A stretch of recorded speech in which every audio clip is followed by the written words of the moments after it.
Good evening, everyone. Thank you for joining in tonight's lecture, arranged by the Center for Asian and Middle Eastern Studies, along with Usul Academy. I'm your host, Naeem Mahmood.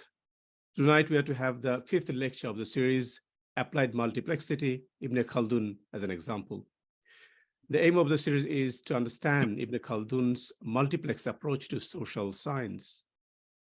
The title of tonight's lecture is Ibn Khaldun on Multiplex Human Ontology and Action. The lecturer is Professor Dr. Recep Şentürk. Professor Recep Şentürk is the Dean of the College of Islamic Studies at Hamad bin Khalifa University, Qatar. He was the former founding president of Ibn Khaldun University in Istanbul. He holds a PhD from Columbia University's Department of Sociology and specializes in civilizational study, sociology, and Islamic studies with a focus on social network, human rights, and modernization in the Muslim world.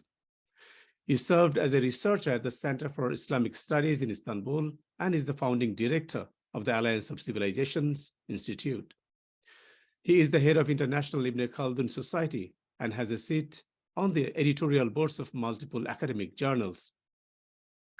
Among his books are, in English, Narrative Social Structure, Hadith Transmission Network from 610 to 1505, and in Turkish, Open Civilization Towards a Multi-Civilizational Society and World. Ibn Khaldun, Contemporary Reading, Malcolm X, Struggle for Human Rights, and Social Memory, Hadith Transmission Network from 610 to 1505. Professor Dr. Recep Şentürk's work has been translated to Arabic, Japanese, and Spanish. So that is the brief intro of tonight's lecture. A few words about the format. The lecture will start next. It will take roughly around 30 to 45 minutes. And then the lecture will be followed by comments and Q&A section, which will take also roughly around 30 to 45 minutes. We observe few rules. We ask our audience to keep the mic and mobile muted until told otherwise. We encourage question and discussion focused on the lecture only. We also encourage attendees to take notes on the lecture for the comments and Q&A section. So without further ado, I'd like to ask Dr. Professor Recep Şentürk to deliver the lecture. Professor, over to you. Okay, thank you very much. أعوذ بالله من الشيطان الرجيم. بسم الله الرحمن الرحيم. الحمد لله رب العالمين والصلاة والسلام على رسولنا محمد وعلى آله وصحبه أجمعين. ربنا آتنا من لدنك رحمة وهيئ لنا من أمرنا رشدا. Today I will be talking about Ibn Khaldun on multiplex human ontology and action. This is the fifth lecture in the series of applied multiplexity, Ibn Khaldun as an example. So in this lecture, I will try to demonstrate how Ibn Khaldun applied his multiplex perspective on human ontology and action. So when we say human ontology, we mean what's a human being? The answer for this question, what's a human being? You know, sociology answers the question, who's a human being? You know, but ontology tries to answer the question, what's a human being? And also, what's an action? So these two questions are very crucial for social theory, political theory, psychological theory, you know, for all social science disciplines, and also for Islam as a religion. What's a human being, and what's human action?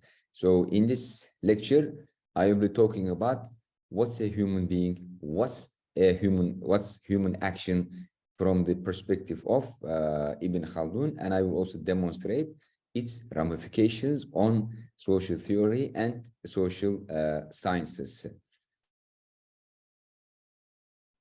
So in this lecture, I'll be talking about the nature of human existence and how it fits with Ibn Khaldun's larger conception of reality, self-development, and two-tiered approach to education, because our concept of human nature has direct results on our concept of education.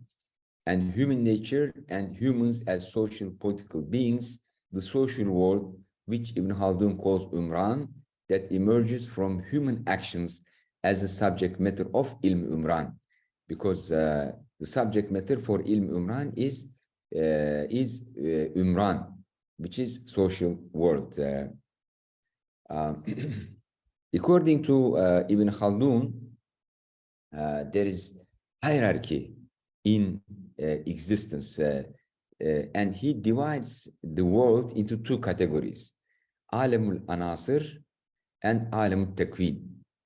So Alamul Anasir, at the lowest level, there is earth, and there is water, there is air and fire. And then in the Alamul Takwin, there is minerals, plants, animals, and humans. Then at a higher level, there is the world of spirits, Al-Alam Ruhani. And above this, there is the world of angels. But some people misinterpret this as if Ibn Khaldun is defending evolution. No, he's not talking about evolution here. These are categories, and there is no passage, from one category to another category. So earth can never become water, water can never become like air, air cannot become fire, and the minerals can never turn into plants, or plants can never turn to animals, or animals can never turn to humans. So these are like different levels of existence. So this is tartib, al-ittisal and istihala. On certain occasions, there is istihala. One element may unite with other elements to create or to give rise to something else. And the higher one is always finer than the preceding one. So according to Ibn Khaldun, elements are arranged gradually in hierarchy, in a hierarchy, and continually in an ascending order. Human soul is prepared to reach the higher and finer level of Malakiyya, like angelhood. Why? Because by virtue of a primary natural position that God has placed in it. So human beings, they combine this angelic aspect and also the animal aspect and the material aspect in their own existence.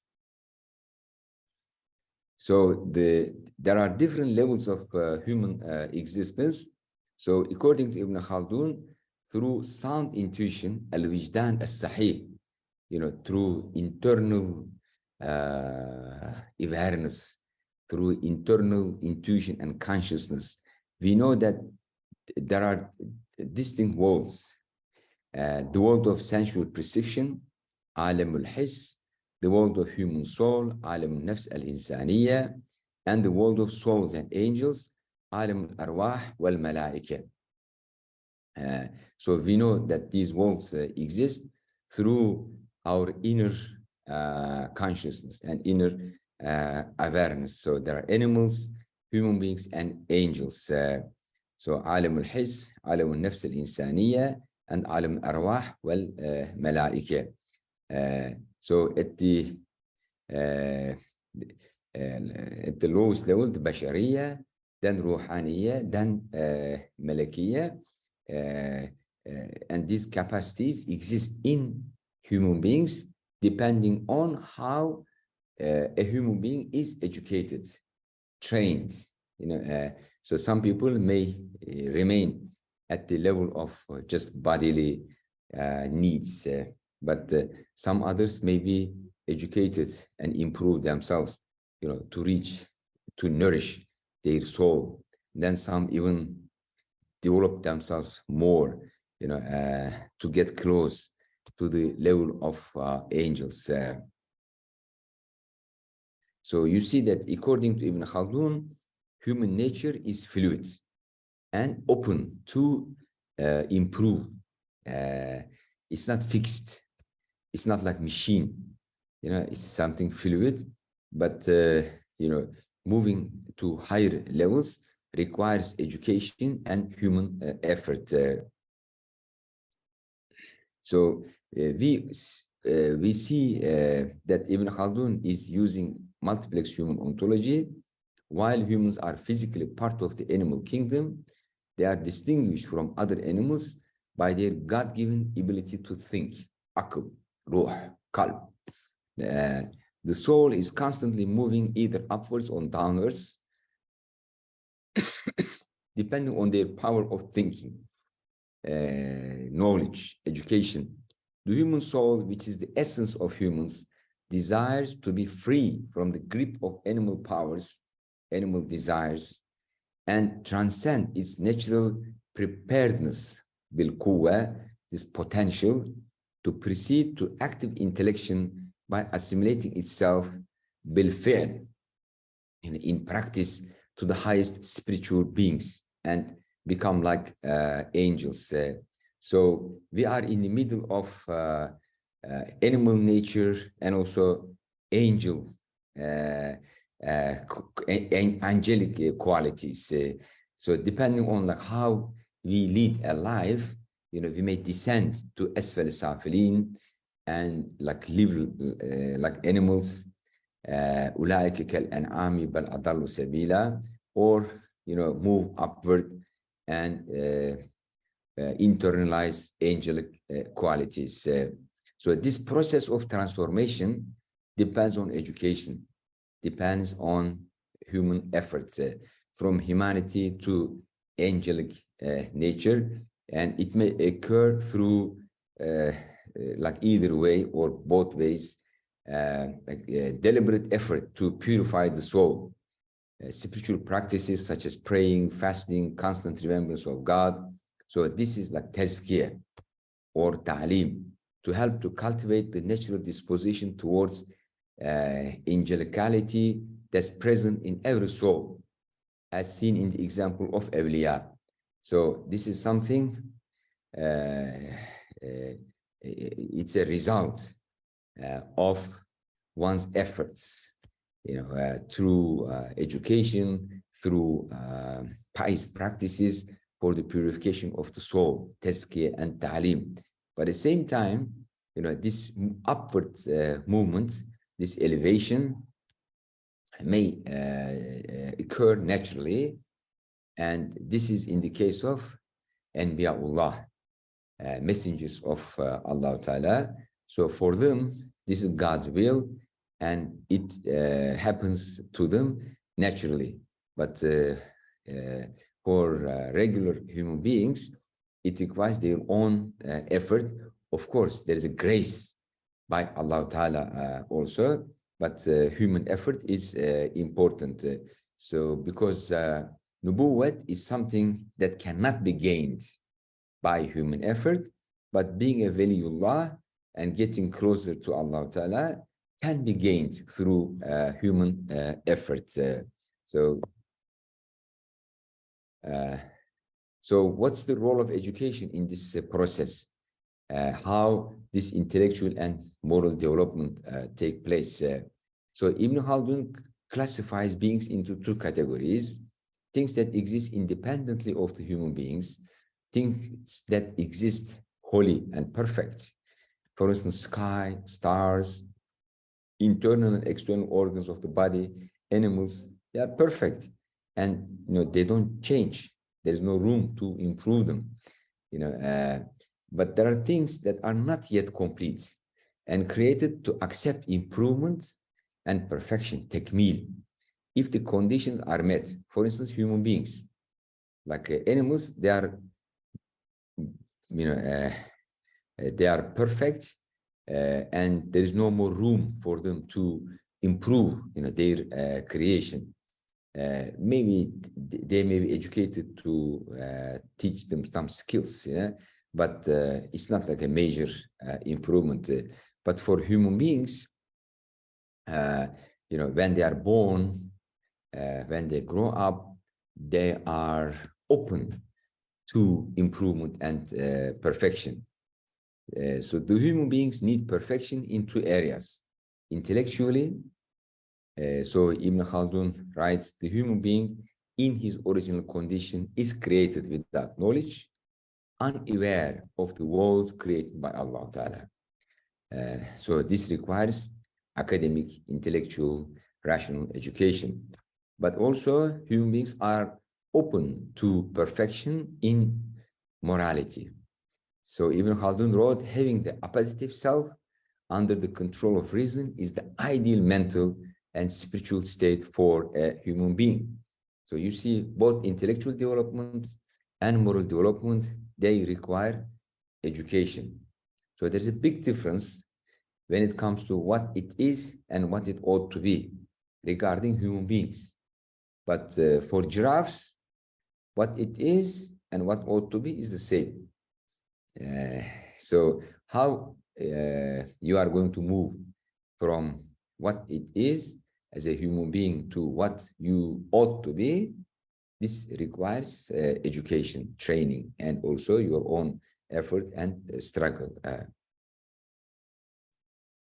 So according to Ibn Khaldun, education has two tiers, ta'lim and tazkiyah, and this is derived from the Quran, because in the Quran there are several verses where it is mentioned that Rasulullah used two methods, ta'lim and tazkiyah. يعلمهم الكتاب والحكمة ويزكيهم. So the messenger of Allah, he practices ta'lim, this rational education, to teach al-kitab, the Quran. In order to understand the Quran, you need ta'lim. But at the same time, al-hikmah. So what Prophet Muhammad ﷺ taught is not limited to the Quran. He also taught something which is called al-hikmah. So everything outside the Quran that Muslims learn. And then وَيُزَكِّيهِمْ, and the tazkiyah, the purification of the soul. So ta'lim and tazkiyah, these are the two major methods of the education of Prophet Muhammad ﷺ. And ta'lim and tazkiyah, they're not mutually exclusive. Instead, they complement each other, and both are needed for self-realization, excellence, self-perfection, and happiness. The method of all other disciplines, other than tasawwuf, they use ta'lim, the methodology of ta'lim, which is based on nazar, intellectual thinking or theorization. But the method of tasawwuf is tazkiyah. So the traditional Islamic education combines ta'lim and tazkiyah, tasawwuf and all other rational sharia disciplines. They are all combined. So tasawwuf means self-purification, tasfiyah or tazkiyah, which is a Quranic concept. And both ta'lim and tazkiyah, these are fard on every Muslim. Every Muslim must practice ta'lim and tazkiyah, to improve himself or herself, to become a good human being and good Muslim. So human nature is closely connected to God's purpose in creating human beings. So it's noteworthy that Ibn Khaldun does not merely rely on a pure factual ontological assumption about the existence of God and his active role in the creation. He also considered God's purpose in creating the whole world and human beings, which has ethical ontological implications. The purpose or will of God in creation, according to Ibn Khaldun, is to construct the world through human beings and to make them his vicegerents. إعمار العالم بهم واستخلافه إياهم. So this is the expression Ibn Khaldun is using. إعمار العالم بهم, so developing, improving the world by using human beings, and also making them his vicegerents on the face of the earth. So this is a purpose for which Allah Ta'ala created humanity.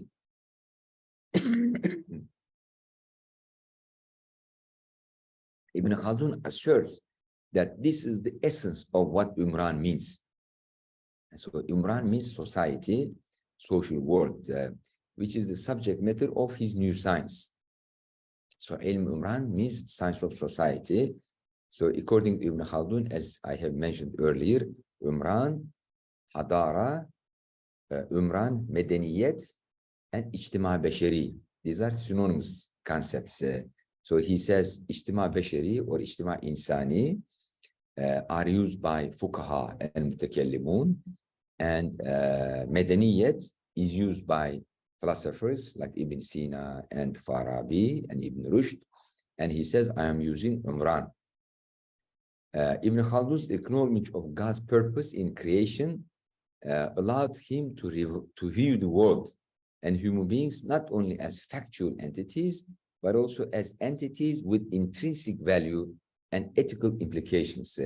So this issue of human beings having an intrinsic value or the existing beings having an intrinsic value is very important. And this can come only when we take into account why God created them. Otherwise, it's very difficult to attach an intrinsic value to yourself or the other things that exist. And also the ground for ethical relationship with the whole world as the creation of Allah Ta'ala depends on your acceptance of Allah Ta'ala. So this vertical relationship with Allah Ta'ala paves the ground for ethical relationship, ethical horizontal relationship with other creatures. So this particular juncture is where the fact and value intertwines, imbuing his empirical descriptive theory with an ethical dimension. Because in Ibn Khaldun, facts and values are not separated from each other, they are intertwined. But positivists, they argue in vain that we have to separate values and facts from each other, which is not possible. So this perspective also carries a perspective aspect, a prescriptive aspect, implying a responsibility on the part of individuals to align themselves with God's plan. And actually, that's the meaning of tawfiq. Tawfiq means success aligned with God's plan in the creation. Tawfiq means a success aligned with God's pleasure. Literally, tawfiq means alignment, but alignment of your success with the will of Allah Ta'ala in creating you. So human beings and human actions, they are temporal. They exist in time. But Allah Ta'ala, He is atemporal. He is the creator of time and Himself is out of time. You cannot imagine that Allah created time and put Himself within time. No, this is impossible. How can He become present in something He created? Same with space.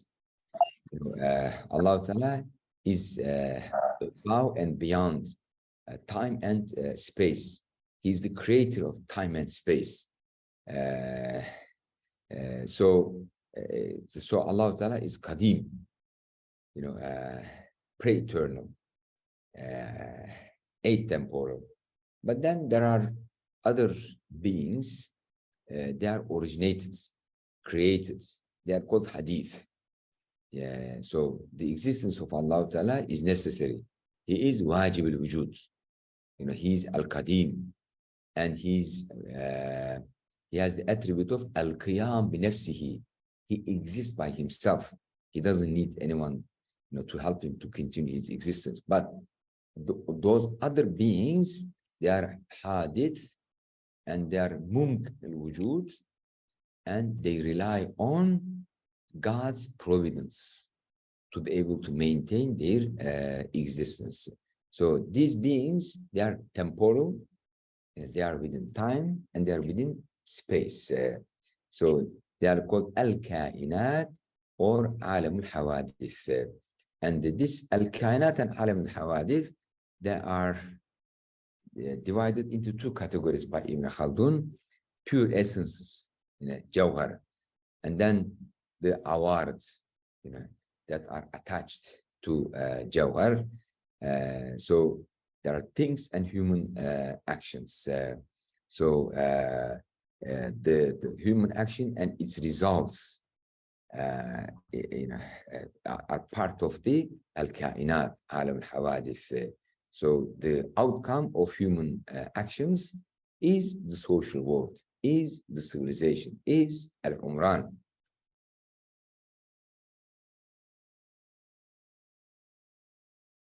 So what's nature? Or is there human nature? According to Ibn Khaldun, yes, there is nature, tabi'a, and this concept of tabi'a plays a very significant role in Ibn Khaldun's general ontological framework. So those postmodernists, they reject the concept of nature. They reject the concept of essence. For them, everything is fluid, changeable, accidents. But the modernists, they argue the opposite. Everything is stable, So you see there are two extremes, and this is another example of a false dichotomy. Western thinking fell prey in it. But Ibn Khaldun argues there is stable and consistent and permanent tabi'a, but at the same time there are changeable accidents, attributes. So he utilizes this concept to describe the intrinsic qualities or essences of existing beings and phenomena, such as elements, human beings, social world, and political rule. So you see that his ontology is not only for the physical world, but also the social world. So he has a social ontology. So every concept of reality, every concept or reality, due to its very essence, has an inherent nature that governs how it will behave, and that determines what accidents or conditions will occur to it. So this nature is very important because it gets reflected, manifested in one's actions and behaviors and relations with other things. So the concept of nature is universally applicable to the genus of a thing, meaning that it applies universally to its particulars. So these things have a lot of detail, but because of the limitations of time, I cannot go into detail too much. So human nature is also called fitra. So there is tabi'a and fitra. So what's fitra? Fitra sometimes misinterpreted as if like human nature is predetermined to be in a particular way. No, this is wrong. Fitra means natural disposition. Like, every human being is born in fitra. So that means they have the natural disposition to become a Muslim. But it does not mean they are predetermined to be Muslim, because they have free will. But they have this inclination, disposition to be Muslim. So the second nature, which is another layer about the tabi'a and fitra. So as individuals interact with their own environment and engage in socialization process, a second nature emerges that can either reinforce or contradict the original fitra. So you see this multiplexity, there is fitra and there is second nature. And the relationship between the two is very important. So human nature, is it good or evil? So Ibn Khaldun talks about this in Muqaddimah. So he wrote, لما كان الملك طبيعيا للإنسان. So political authority is something natural to all human beings. all human beings have political authority. They cannot exist without political authority. لما فيه من طبيعة الاجتماع كما قلناه, because human beings are by nature social. Their nature requires them to be social. وكان الإنسان أقرب إلى خلال الخير من خلال الشر. And by nature, human beings are closer to good attributes instead of evil attributes.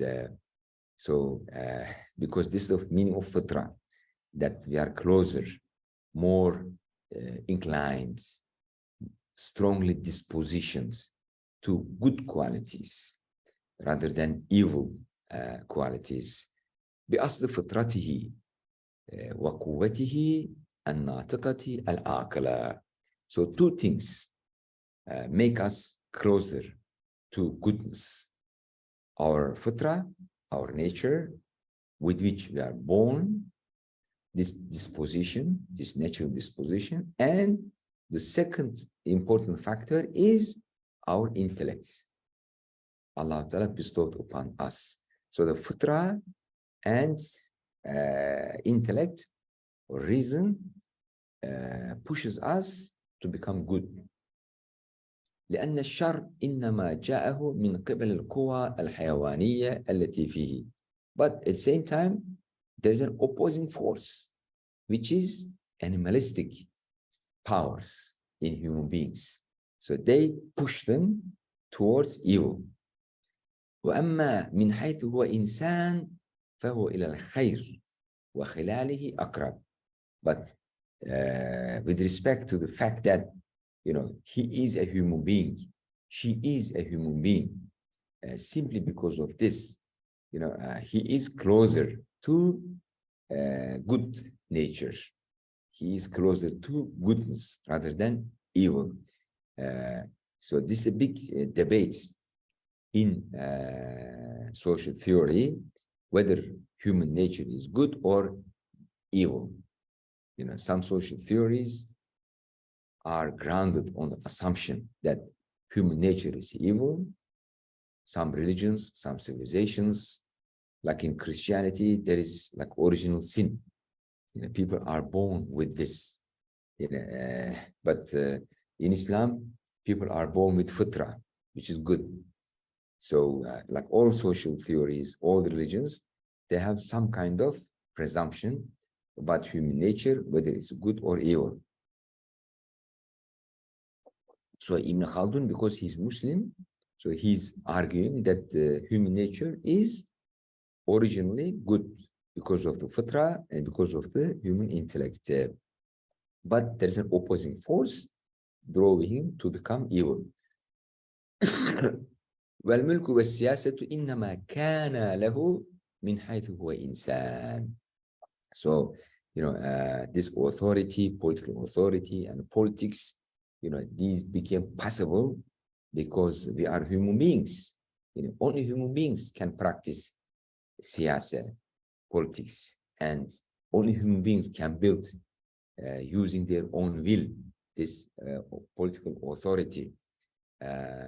In animals, this is by nature, and they are predetermined, like the bees, and they are predetermined to act as society.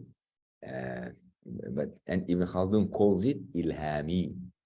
So Allah inspires them to act in a particular way, and they are predetermined to act so. But when it comes to human beings, their society, their politics, and their political authority is iradi. So iradi versus ilhami. لأنهما للإنسان خاصة, because الملك والسياسة, these are special for human beings. لا للحيوان, because the animals, they don't have politics, they don't have political authority. فإذا خلال الخير فيه هي التي تناسب السياسة والملك. Because human nature is good, So human politics and human authority must also be good in nature. But if you assume like human nature is evil, then consequently you assume that politics and human and the political authority are also evil. So إذ الخير هو المناسب للسياسة, because what's proper for siyasa, for politics, is goodness. So this is Ibn Khaldun's answer about human nature. So first, he accepts that there is human nature, unlike these postmodern theories. And second, he defends the position that human nature is good. So social world emerges through human action, according to Ibn Khaldun. Ibn Khaldun identified a novel level of being, the world of temporal beings that arise from human agency, عالم الحوادث الفعلية. So there is عالم الحوادث المادية, this physical world, but also there is, عالم الحوادث, contingent beings created by human actions. This realm of existence consisting of things that came into being as a result of human action, along with human society, make up civilization, or what Ibn Khaldun calls as Umran. Umran is usually translated as human society or civilization. It means the order and environment that emerges from the actions of individuals living together, which in turn shape their attitudes, behaviors, and natures. So there is a two-way causality. We create our environment, but our environment influences us. Umran is the totality of social facts and institutions that humans construct. So reality at one level is constructed, but at one level it's given. So the postmodernists argue everything is constructed. Truth is constructed. Reality is completely constructed. No. I mean, according to Ibn Khaldun, only like social facts and institutions, they are constructed, not everything.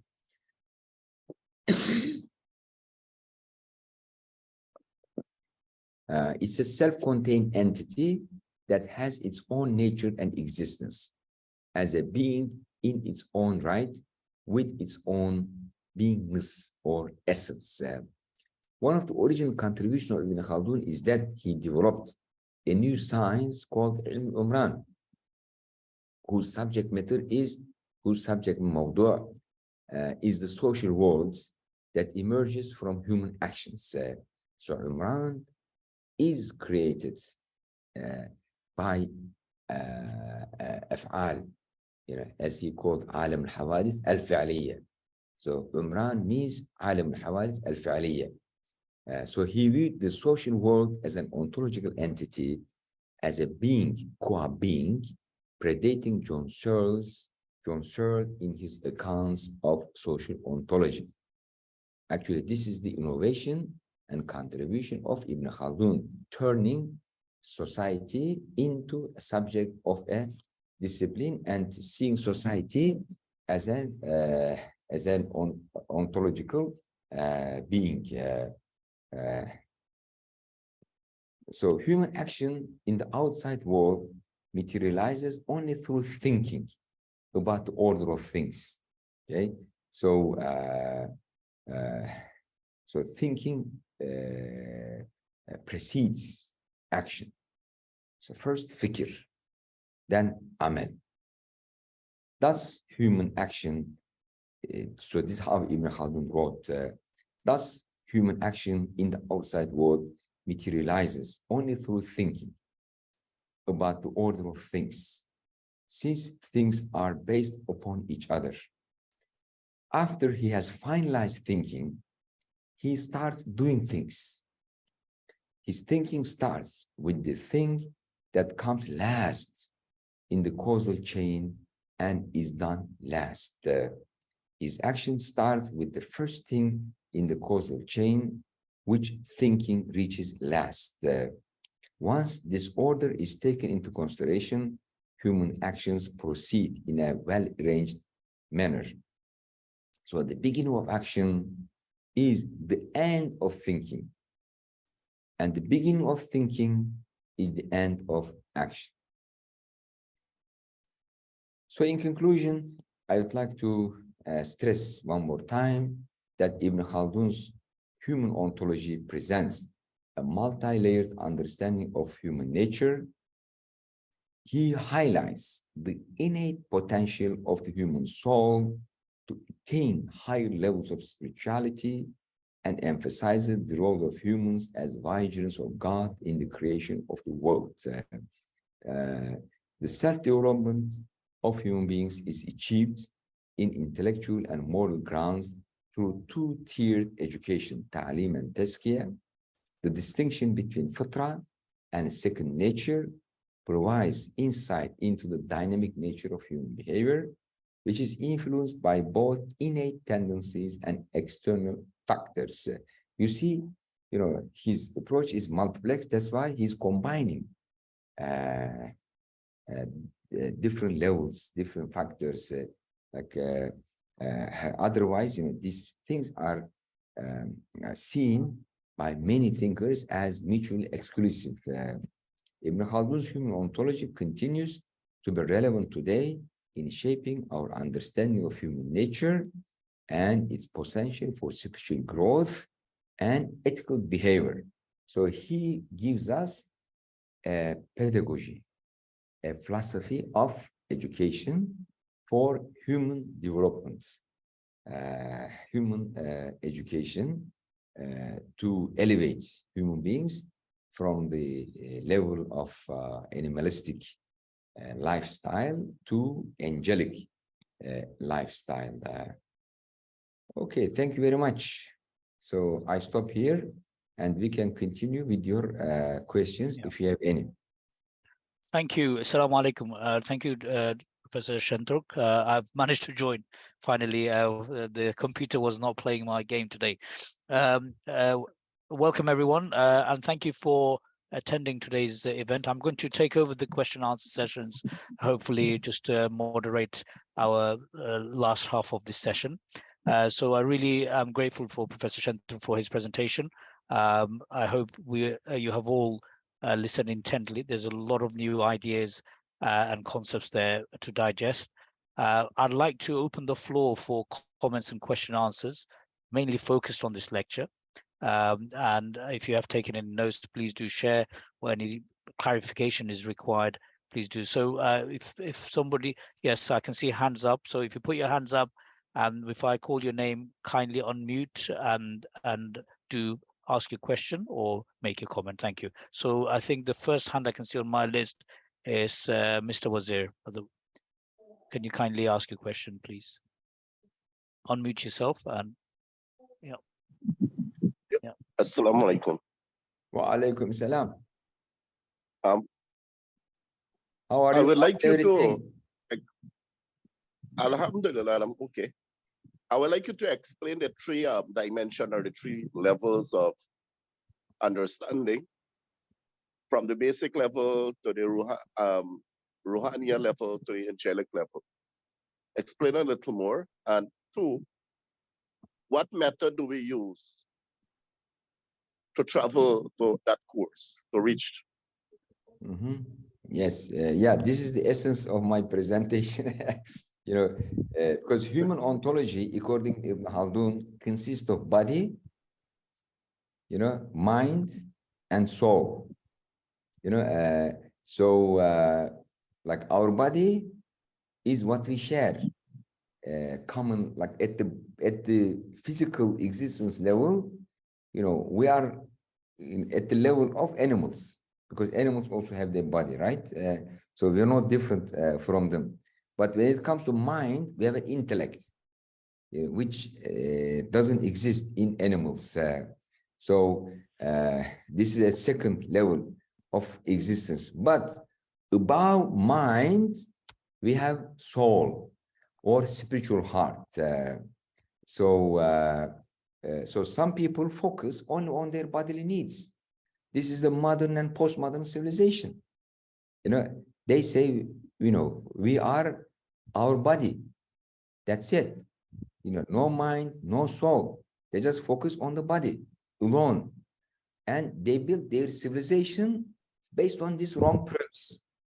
So today's modern and postmodern civilization is based on this premise that a human being is the body, nothing else. And the exclusive focus is on the body and needs of the body, autonomy of the body, you know, owning the body and doing whatever you want on the body. But, you know, this for us is just one level of our existence. Of course, our bodily needs are important, but we are not just body. We cannot be reduced to our physical existence as a body. Above this, there's mental existence where we have our thinking, sense perception, etc., those activities. And above that, we have our ruh, soul. And soul belongs to alam al-ghayb, the metaphysical world. And at this level, we share the same level of existence with angels. You see, this concept of human being, this multiplex human ontology is very important, you know, to understand social theories and theories of civilization today. You know, so let's say Buddhist civilization, Hindu civilization, and Christianity focuses on the soul. They completely neglect body. They reject body. Like you shouldn't marry, you should have you should not have any sexual activity. Just become a monk. You know, don't enjoy life. Don't let your body enjoy anything in this world. Just focus on spiritual needs and spiritual pleasures. You know, so we have like materialism, and we have spiritualism or mysticism. And actually, Aliya Izzat Begovic, in his book Islam Between East and West, you know, he explores this false dichotomy. And like East is focusing on the spirituality and spiritual level of existence of a human being, and then the West is focusing on the material existence. But Ibn Khaldun brings all of them together. Okay, so how are we going to realize our potential at these three levels of existence? So this elevation to angelic level does not mean like you should not get married, you know, you should not eat, you should not have any worldly pleasure. No, just opposite. Rasulullah married, right? So he was eating food and enjoying himself. وَلَا تَنْسَ نَصِيبَكَ مِنَ الدُّنْيَا, but not making your bodily pleasures your life goal. And at the same time, you know, keeping the balance, you know, between your spiritual needs, spiritual pleasures, as well as your bodily needs and bodily pleasures. So this, you see, this multiplex in ontology is at the very foundation of our civilization, is at the very foundations of our understanding of economy, morality, and education. So our education is built on this multiplex concept of human being, that like physically we need to be educated, intellectually we need to be educated, and also spiritually we need to be educated. And Rasulullah ﷺ, he left us a good legacy, ta'lim and tazkiyah, you know, as two pedagogical methods, as two methods of education. So like ta'lim and tazkiyah, ta'lim for mind, tazkiyah for soul, you know, and they're interconnected with each other. So rational education and also the spiritual purification. So this is how we fully actualize and realize our potential at the physical level, mental level, and spiritual level. Jazakumullah khairan. Thank you. So can I thank you for that response? Also, just to remind the audience, you can write a question or a comment in our chat box. So it's available there if you do not wish to verbally ask a question. Can I request Rubaiyat to lower his hand, unmute himself, and ask his question or make his comment, please. Assalamu alaikum, Professor. I hope you're doing well. Wa alaikum salam. I had a question. If it's possible to put up the slide, and if you can show us the slide where you showed the Alam al-Nasir and the Alam al the first one of the first few slides there, not back before that, even before, yeah, there we go. So here, yeah, that was this one here. So my question is, in explaining the slide, you said that according to Ibn Khaldun's view, earth cannot become water, water cannot become air, or air cannot become fire. So my question is that if you look at what we know now, you can separate the different elements of earth, and you can apply heat and melt them and make them into liquid, and then heat them further and make them into gas. And then if you heat the gas further, then you can make them light up, emit heat, and that would emit heat and light, which is fire. So the question is, how would Ibn Khaldun deal with this? Yeah, so this is what Ibn Khaldun calls istihala. Istihala means, transformation of something to something else. Right. Istihala is possible. That something may turn, like water may evaporate, and then you call it air, or like oxygen may turn into fire or something like this. So his view, of course, did not incorporate this modern science, but he recognized that there are multiple levels of existence in nature. He called this alam al-anasir. So there is a tartib, there's order, and al-tisal, they are all interconnected with each other. And there is istihala, that one element may be transformed into something else, but no evolution. So this is what I was, emphasizing, because some people, when they read this, they think, oh, he was defending evolution. So he never said animals turn into human beings, or plants turn into animals. In the alam al-anasir, this istihala is possible, but in the alam takween, like minerals may feed plants or animals and human beings, but you can't have like a plant turning into an animal or animal turning into a human being. So elements are arranged gradually and continually in an ascending order, but human soul is prepared to reach the higher and final level of malakiyah by virtue of a primary natural position that God has placed in it. So this multiplex human ontology is very important. And actually, this is where the evolutionists make a mistake, because they think human being is just biology, just a physical being. But we think, no, human being is constituted by 3 levels of existence. There is body, there is mind, and there is soul. So when you explain the creation of a human being, you have to take into account these 3 levels of existence. So first, they start with a materialist concept of human being, that human being is just body. Okay, so at the beginning is wrong. Then, they try to explain how this body emerged. So first, we disagree with them about their human ontology. And second, for us, human beings were first created in paradise, not in this world. So how can you explain using biology how creation took place in paradise? I call this epistemological transgression or methodological trespassing.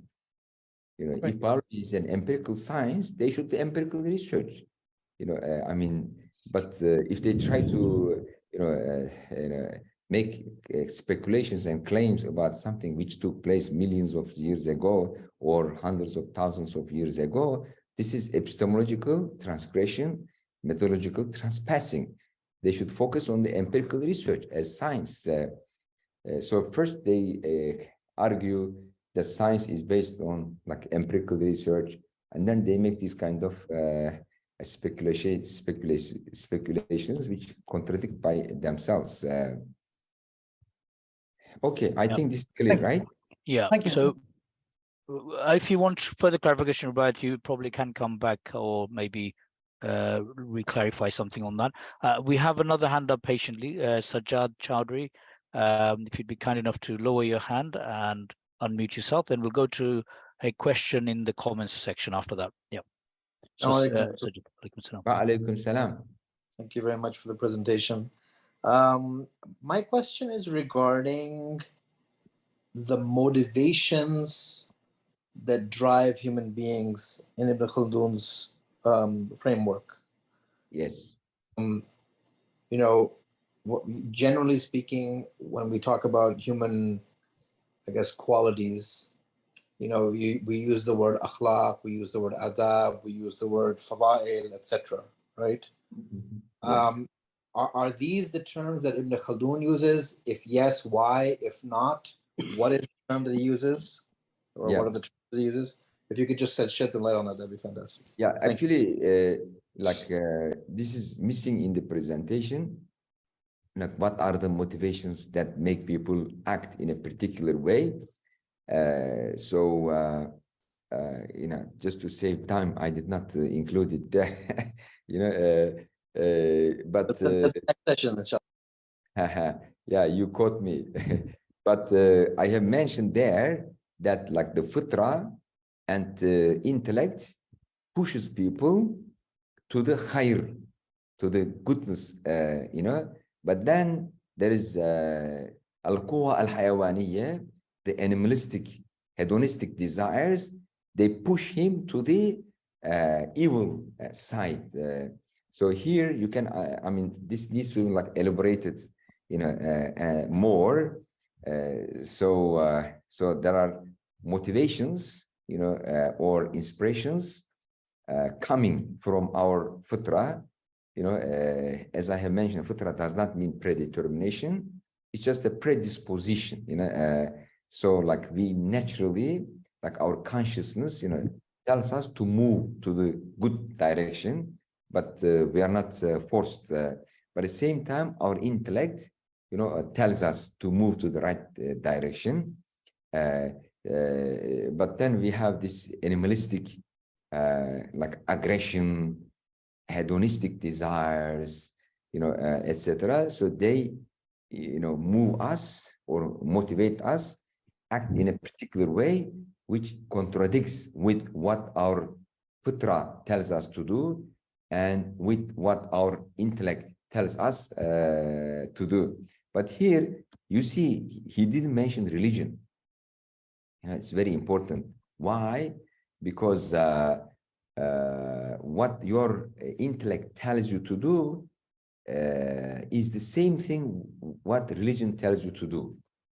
You know, so by using your intellect and by following the inner voice coming from your fitra, you realize what religion guides you to do is the right thing to do. So at the foundation, to follow religious guidelines is intellect and inner voice. So basically, he's like you know, exposing the deeper level of the motivations. Thank you, Dr. Recep. I have some follow-ups on this, but I'm going to email you about, inshallah. Okay, inshallah. Thank you, Sajjad, for that. I'm going to go to the comment shortly, but I think I had a particular clarification I wanted, so I'm going to use my, going to sneak in there if the rest permit. On this issue of good and evil and the human nature, Professor Şentürk. My question to you is, I mean, you mentioned the fitra has tendency towards good and leads to good, and the animalistic sort of powers, you said, possibly towards evil. Would a different kind of description be more apt rather than say animal powers? Because would the things that you described, the issue of the humans animalistic, would you not consider them to be more to do with instinctual sort of behaviors like survival instinct, the instinct of procreation, Yes. even so would, and by their definition, should they be classified as good or evil at all? Because these are part of the nature of, so part of our survival, part of the human existence is that I need to survive, or any animal Yes. that needs to Yeah. survive. So there shouldn't be any attributable goodness or badness associated with it. Rather, it should be how we the control these, how we act. So, for instance, the survival instinct, in this modern day era, if we look at the way how people in the capitalist world that we are currently sort of residing in, the survival instinct I see manifesting in the sort of greedy bankers and the multi-billionaires who have fortunes Yes. beyond, 10 of their nations cannot finish in their lifetime, but they still need more. So this whole Yeah. thing, knowing when to stop. So I'm just wondering whether terminology, maybe that was what was used at that time to see, but could be something, be more neutral term be used in this situation. Yes, yes, yeah. I mean, you are absolutely right. Allah Ta'ala gave us these animalistic desires for particular reason. There's hikmah, like why we have this desire for procreation, like for eating, for drinking, for making money, etc. But our intellect must keep them within the appropriate domain, by following religious guidelines. So let's say, like human beings have this, desire, this animalistic desire to make money. So this should be guided through halal, like lawful gains. But making it like fair value-free economy, and detaching economy from religion, from ethics, this is animalistic. So the same thing like for procreation, but making like a free sex, no limits, no marriage, this animalistic. Actually, it's worse than the animal, worse than the animalistic, because animals don't hoard, wealth as much as human beings. Like they don't hoard much extra, than what they need,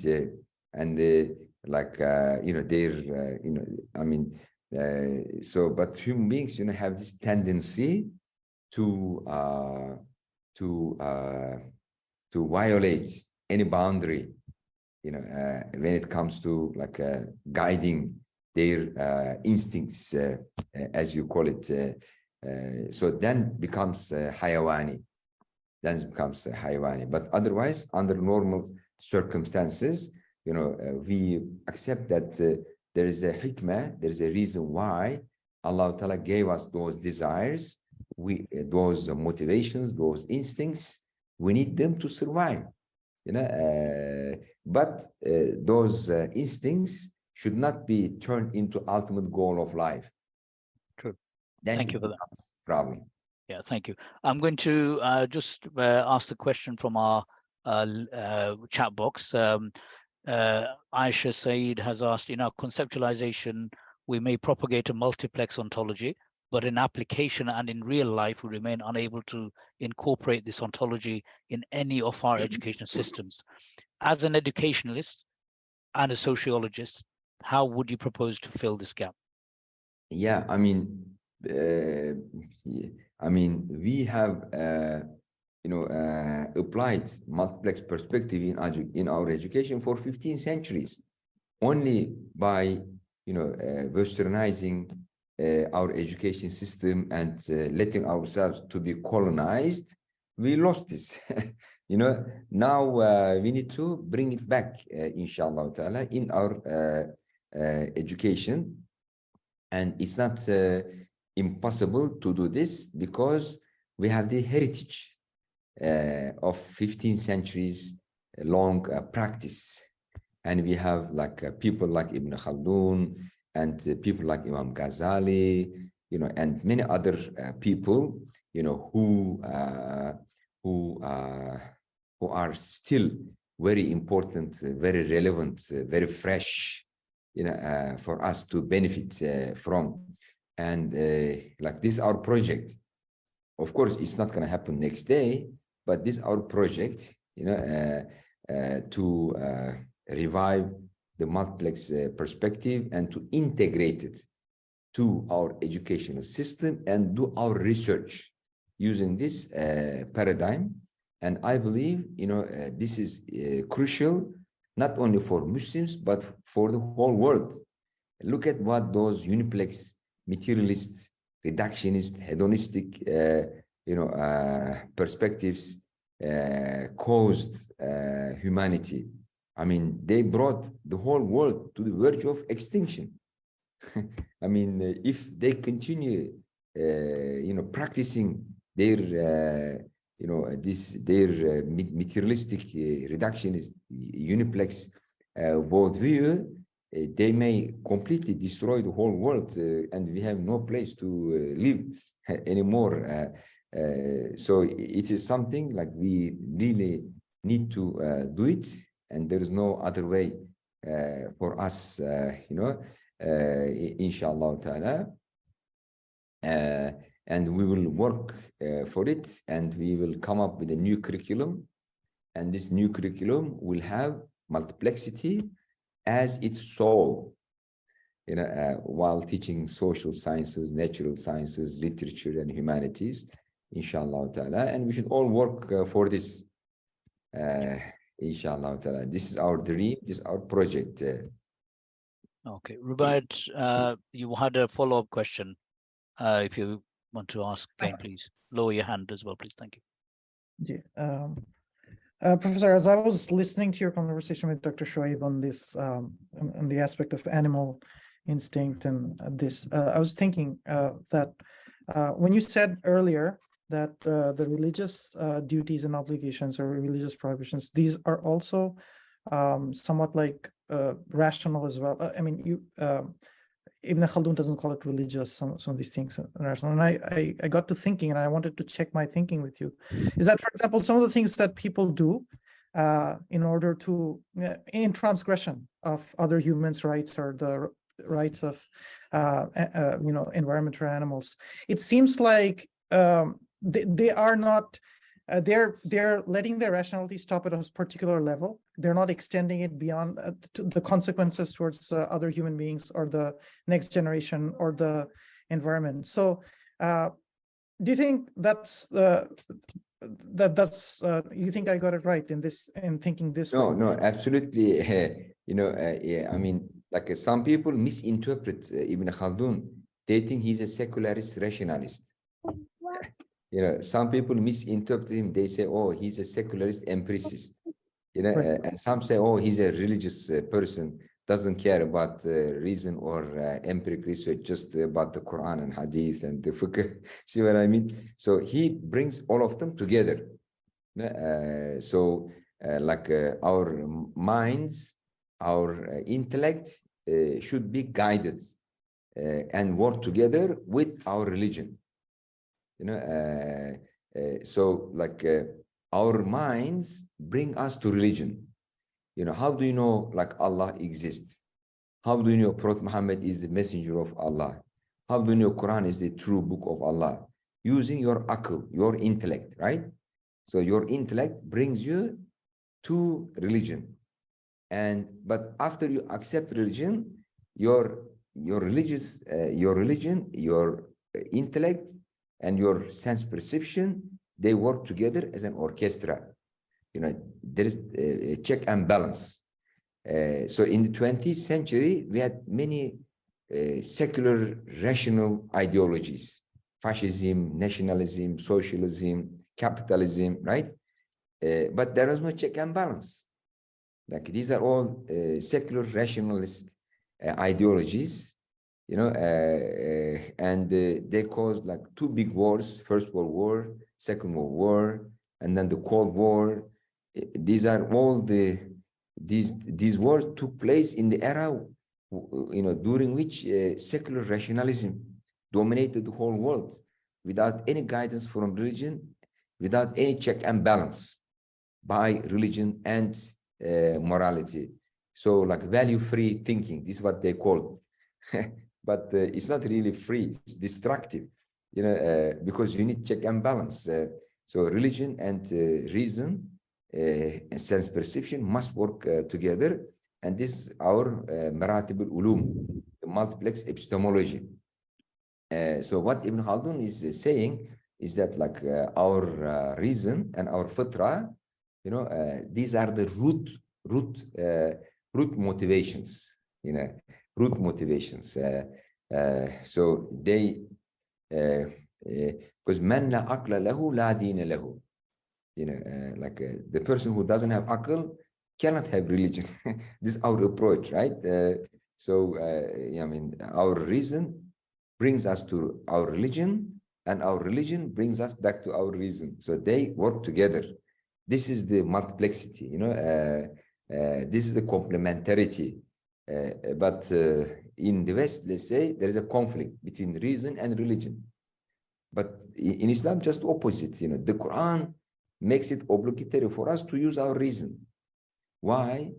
You know, why Quran repeatedly tells us, use your religion, don't you think, you know, don't you reason? You know, why?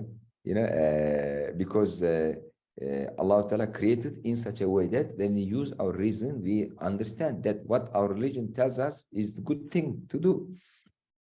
So they complement each other and support each other. Thank you. So- But were you okay with that? yeah, thank you very much. Okay, I think Brilliant. So I'm going to just, I'm mindful of the time, and we're rapidly coming to an end, maybe another about 10 minutes. I had a question, and I'm going to combine this with Aisha's question on there. You mentioned in one of your slides about takmil, the perfection that human progresses towards. I may be splitting hairs here, Professor, but is perfection really possible for human beings? Yes. And is it not only the realm of Allah subhanahu wa ta'ala, the creator of all, that he is only perfect and nothing can come close to it? We can aspire to get close to him, but like the infinity model, the closer you get to the infinity sign, it still goes a bit further. And the question is, if we were looking at a model from obviously from a spiritual religious point of view, the best ashraful makhlukat could be the model of perfection that you may be alluding to. I don't know if that was the case. And based on that, Asha's question, she wanted you to expand upon the terms ahsan al-taqwim and asfal al-safilin in this context, if you could. Yes. Yeah, you caught me in the areas where I avoided like going into details again, you know. So takmil does not really mean like perfection. It's an aspiration. You know, first. Second, a perfect human being does not mean a fallible human being. Like faultless, you know, someone like who makes no mistake. No, that's not the perfect human being. The perfect human being, from an Islamic perspective, is the one who makes tawbah when he makes a mistake. You know, so I mean, like we don't, you know, Islam does not expect us, you know, make no mistake. You know, Islam is very realistic. You know, Islam accepts that we'll make mistakes, and Allah al-Ghafur ar-Rahim, you know, he's the most forgiving. So you make a mistake and you ask for forgiveness and you compensate for it. You know, so like Sayyidina Adam, he's a perfect human being. Why? Because he made a mistake and he apologized for it. That's it. You know, this is the perfect human being. So like what you understand from a perfect human being. And Rasulullah said, كلكم خطاؤون وخير الخطائين التوابون. You are all you know, frequent makers of mistakes. Like you all frequently make mistakes. خطاء. You make many mistakes, you know, but the best people who make mistakes are the ones who acknowledge their mistake and repent from them. So that's why, you know, tawbah is something pleasing to Allah Ta'ala. You know, so al-insan al-kamil, the perfect human being, is the one who accepts his mistake, apologizes for it, and tries to make up for it, following the example of Sayyidina Adam, alayhi salatu wassalam. And the imperfect human being is like Shaitan, you know, who never accepts his mistake, who never apologizes for his mistake, and tries to rationalize, justify his mistake. See what I mean? So that's the meaning of Kamal. Kamal, the perfection. So in Islam, we reject the concept of infallibility, al-isma. So infallibility belongs to prophets only. That's right. You know, but Shia attributes infallibility to their imams, and Catholics to the Pope.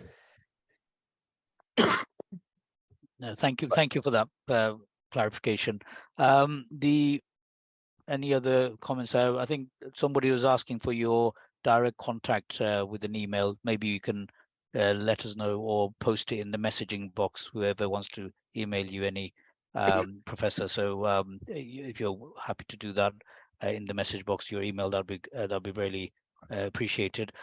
The other thing, I'm looking for any hands up or comments. The issue of the bit that you mentioned about the good fitra leading to good qualities for man, and the goodness is appropriate to political authority.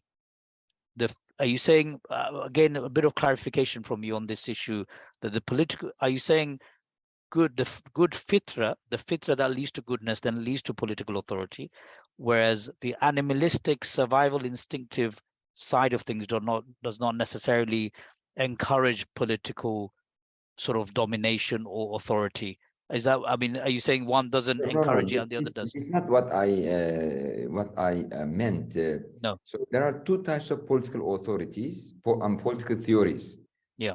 There are some political theories based on the assumption that humans by nature conflictual. Mm. You know, they are like animals, Homo homino lupus, you know, like this Hobbesian view, you know, like we are like animals, we have this evil nature, and if we are left alone, we will kill each other. Yeah, cutthroat world. Yeah. So like, and then, you know, so they justify political authority, you know, based on this assumption. Okay, you need political authority to keep people from harming each other, killing each other, you know, usurping each other and stealing each other's property. Okay, so this is one type of political theory. And then on the other hand, you have another political theory based on the assumption that human beings are by nature good and collaborative. You know, and these are functionalists and liberals. You know, they say like human beings are good by nature, and you know, if we just do whatever like people want to do, then everything will be perfect. You know, so this is based on the assumption that human nature is good, but also like socialist political theory is again based on the human nature that it's good. Christian human nature theory, human nature is bad because they are born with this original sin. See what I mean? But from Ibn Khaldun perspective, you know, it could go either way.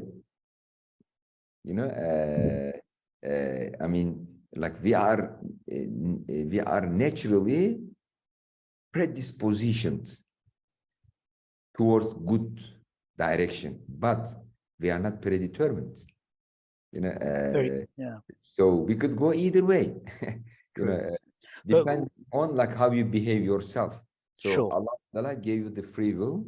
You know, so Ibn Khaldun's political theory is based on this kind of human nature, and also his education theory. You know, his economic theory, his religious theory is based on this.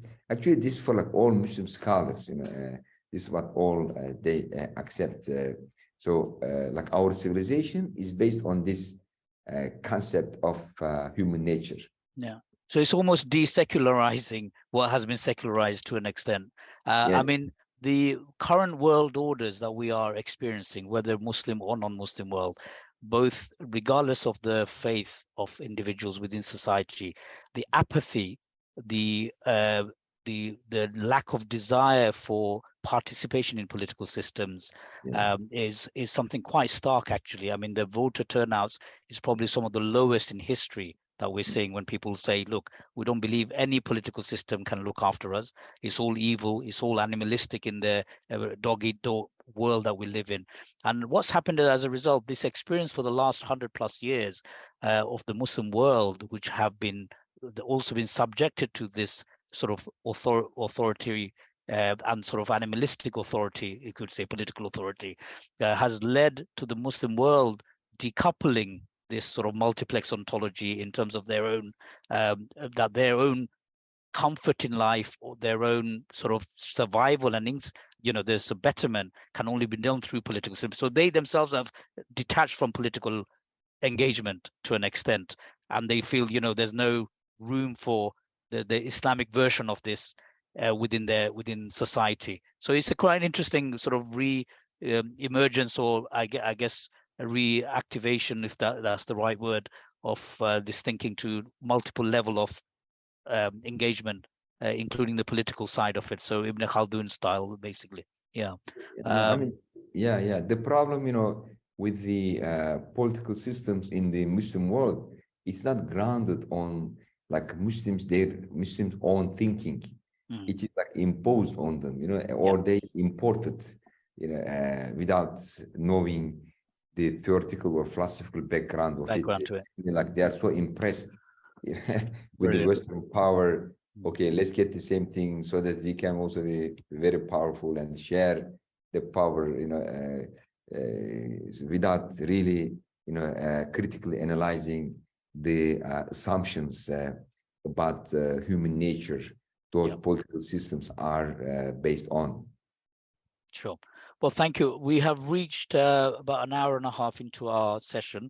If there are no other burning questions, we have two more sort of lectures coming up. So last call for any questions or comments. If not, I would like to take the audience and professors' permission to bring today's session to a close. If it's okay with everyone. I thank Professor Şentürk for his presentation, and for the next one, and thank everybody else for participating and staying on. The next lecture is on Tuesday, the 23rd of May, on the topic of Ibn Khaldun on cyclical history and rise and fall of civilization. More details will be shared in our group, WhatsApp group. So please feel free to join. And if you haven't, we have a link on our chat section where you can join. And again, I thank Professor for preparing such lovely slides. Actually, it's a concept. Conceptually, they're difficult things to take on board, and really, appreciate the work that's gone in to try and visually put the thoughts together for us in a difficult, especially for a lot of, including myself, who is not from that discipline, but I'm finding it very not only just interesting, mind opening actually for in terms of as a topic. So it keeps drawing me back, and I'm hoping everybody else feels the same way coming back to these sessions and gain something from this. So yes, without further ado, I'd like to bring today's session to a close. If I could ask Professor Recep just for, at the end, I just wanted to personally speak to you for something, if you have available. Okay. But I'd like to ask everybody to take leave today. Thank you very much. Thank you so much. And Thank you so much. Thank Thank you. you.